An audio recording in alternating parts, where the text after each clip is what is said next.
नमस्कार मित्रांनो, स्वागत आहे तुमचं पुन्हा एका नवीन अशा रोमॅन्टिक लव्ह स्टोरीमध्ये. तर मग चला सुरुवात करूयात आजच्या या भागाला. संध्याकाळी देव तिथल्या एका मॉलमध्ये गेला. त्याला ग्रीशासाठी टॉईज आणि चॉकलेट्स घ्यायचे होते. तिला उद्या भेटून तो सॉरी बोलणार होता.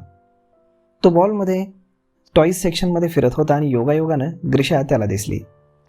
ती मॅक्ससोबत तिथे आली होती. तिला पायाला एवढं लागलं, इंजेक्शन पण दिलं आणि मग त्याची नुकसान भरपाई म्हणून मॅक तिला आणि सत्यमला घेऊन टॉईज घ्यायला तिथे आला होता. ग्रीशा शॉपिंग ट्रॉलीमध्ये बसली होती आणि सत्यम आणि मॅक तिला ढकलत टॉईज पाहत फिरत होते. हाय, देव ग्रीशाच्या समोर येऊन हसत बोलला. ग्रीशा त्याला रागानं पाहू लागली. Who are you? मॅक देवला बोलला. मॅक हाच तो हँडसम डेव्हिल. ग्रीशा देवकडे रागानं पाहत बोलली. ओह, मॅक हसला. नाराज आहेस?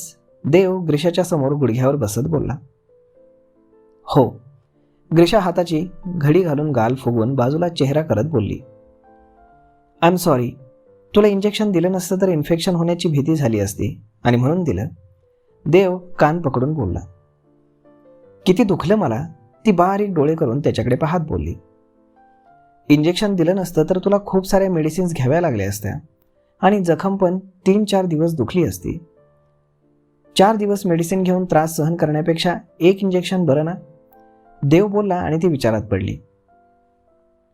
ग्रीशा, तुला तर डॉक्टर व्हायचं ना, आणि तूच इंजेक्शनला घाबरलीस तर?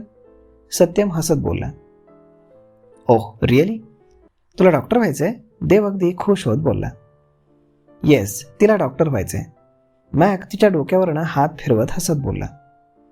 ग्रेट, मग आपली मैत्री छान जमेल. तूही डॉक्टर, मीही डॉक्टर, फ्रेंड्स. देव तिच्या समोर हात करत बोलला. ती अजूनही त्याला मांजरीसारखे डोळे करून पाहत होती. सॉरी, पुन्हा इंजेक्शन नाही देणार. मेडिसिन देईल मग तर झालं. देव अगदी क्यूट फेस करून बोलला. पण मला हर्ट झालं ना? ती लगेच पपी फेस करत बोलली. ओके, त्यासाठी मी तुझ्यासाठी हे आणलंय. त्यानं त्याच्या हातातील डॉल तिला दिली आणि चॉकलेट पण. तिनं डॉल पाहिली तर बार्बी डॉलचा आणि डॉक्टरचा सेट होता. वाव, ती अगदी खुश होत बोलली. You like it? देव बोलला. हेच तर किती वेळ झाले आम्ही शोधत होतो, मॅक बोलला. Yes, thank you. ग्रीशा देवकडे पाहत हसत बोलली. वेलकम. फ्रेंड्स. ग्रीशानं त्याच्या समोर हात केला. फ्रेंड्स. देव तिचा इवलासा हात हातात घेऊन बोलला. तिचा हात इतका नाजूक आणि मुलायम आणि कोमल होता की त्याला गाथाला स्पर्श केल्याचं फिलिंग आलं. देव ग्रीशाकडे एकटक पाहत होता. काहीतरी होतं जी त्याला ती त्याचीच कोणीतरी आहे असं स्ट्रॉंग फिलिंग देत होतं. Baby doll, Mau is calling. Mac phone पाहत बोलला. देव भानावर येत उठून उभा राहिला. Bye handsome. ग्रीशा देवला पाहत हसत बोलली. बाय. देवनं देखील स्माईल केलं. मॅक त्यांना तिथून घेऊन जात होता आणि देव त्यांना पाहत तिथेच उभा होता. 1 मिनिट मॅक. ग्रीशाला काहीतरी आठवलं. What happen? सत्यम बोलला. तिनं मागे वळून पाहिलं तर देव अजूनही त्यांनाच पाहत होता. ती त्याच्याकडे पाहून हसली आणि त्याला इकडे ये असा इशारा केला. देव लगेच तिच्या जवळ आला. तिने त्याला खाली वाकायला सांगितलं. तो वाकला. शो मी युअर हँड, ती बोलली आणि त्यानं न समजून तिच्याकडे पाहिलं. शो मी युअर हँड, ती पुन्हा बोलली आणि मग त्यानं त्याचा हात तिच्या समोर केला. तिने त्याला बाईट केलं होतं ना, त्या ठिकाणी एक गोड किस घेतला. आता नाही दुखणार, ती क्यूट फेस करून त्याला पाहत बोलली. Can I hug you? Dev बोलला आणि तिनं 2-3 सेकंद घेऊन त्याच्याकडे जाण्यासाठी हात पसरले. देवनं तिला उचलून घेऊन एक मिठी मारली. एक वेगळ्याच प्रकारचं समाधान आणि सुख होतं त्या मिठीत. थँक्यू. देव तिच्या गालावर आपले ओठ टेकवत बोलला. यू आर वेलकम, ती म्हणाली. इकडे गाथा लिव्हिंग एरियामध्ये सोफ्यावर बसून लॅपटॉपमध्ये डोकं घालून बसली होती. गाथा, तू आज लवकर कशी आलीस? आणि मुलं कुठे आहेत? माया नेमकीच मार्केटमधून घरी आली होती आणि घरातली एवढी शांतता पाहत ती बोलली. ग्रीशाच्या मिसचा फोन आला होता. तिला पायाला लागलं म्हणून ती रडत होती. तिला घेऊन घरी आले आणि पुन्हा ऑफिसला गेलेच नाही, गाथा बोलली. काय लागलं तिला, कुठे आहे ती, माया काळजीनं बोलली. रिलॅक्स ताई, ठीक आहे ती. दोघेही मॅकसोबत मॉलमध्ये गेलेत. गाथा लॅपटॉपमध्ये पाहत बोलली. मॅक आलाय, माया अगदी खुश होत बोलली. हो, गाथा बोलली. बरं झालं तो आला. समीर नसल्यानं सत्यम आणि ग्रीशा त्याला खूप मिस करत होते. आता मॅकमुळे त्यांना समीरची जास्त आठवण येणार नाही. मावशी, आज मॅकच्या आवडीचं जेवण बनवा, माया बोलली आणि गाथाने तिच्याकडे पाहिलं. अगं त्याला इंडियन फूड आवडतं ना, म्हणून म्हटलं, माया बोलली. ओके. गाथानं पुन्हा लॅपटॉपमध्ये आपलं डोकं घातलं. गाथा, बाळा ऐक ना, माया तिच्या जवळ सरकत बोलली. बोल, ऐकतीये. मॅक खरंच खूप चांगला मुलगा आहे ना. हा. ख्रिश्चन असून पण किती छान मराठी बोलतो, माया बोलली. अगं त्याची आई मराठी आहे, गाथा बोलली. हो ना, त्याची फॅमिली पण किती छान आहे.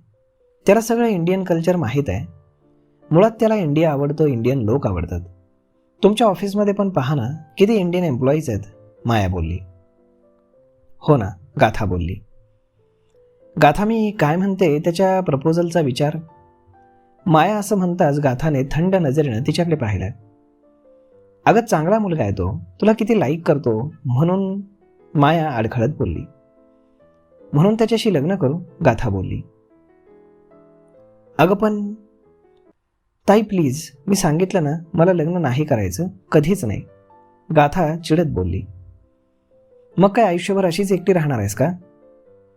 एकटी कुठे आहे मी, तुम्ही सगळे आहात ना माझ्यासोबत, मला दुसऱ्या कोणाची गरज नाही. गाथा, अगं हे बोलायला सोपं आहे, पण अख्खं आयुष्य असं एकटीनं काढणं फार कठीण असतं बाळा, यशोदा मावशी त्यांच्या जवळ येत बोलली. नाही मावशी, माझा निर्णय झालाय. एकदा केलेली चूक परत करायची नाही. लग्न, प्रेम या गोष्टींवरती आता माझा अजिबात विश्वास राहिलेला नाही. मॅक माझा चांगला मित्र आहे आणि प्लीज त्याला मित्रच राहू द्या. उगाच नको ती स्वप्न माझ्यासाठी पाहू नका आणि माझ्यासाठी गोष्टी अवघड करू नका. मी एकटी खुश आहे, असं म्हणून गाथा उठून तिच्या रूममध्ये निघून गेली. मावशी, ही खरंच कधीच लग्न करणार नाही का, माया काळजीनं बोलली. तिच्या जखमा अजून भरलेल्या नाहीत, आपल्याला वाट पाहावी लागेल माया.